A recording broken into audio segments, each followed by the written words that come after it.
Everyone, hope everyone's keeping well. Welcome to another video lecture of the BP Op series. This would be lecture 4, and today we will be talking about preparation of cavities.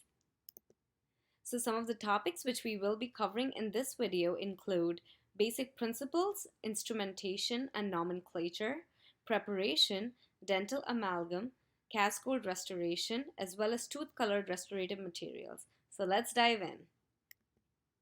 So to start with, let's talk about cavity preparation. So these are some of the main steps which we need to follow when we are doing any cavity prep for that matter. So one of the most important is an outline form. So what exactly is an outline form? Outline form is pretty straightforward. It's as simple as how it sounds like. It's an outline of your cavity preparation, which would depend on the location as well as the extent of caries. So if the caries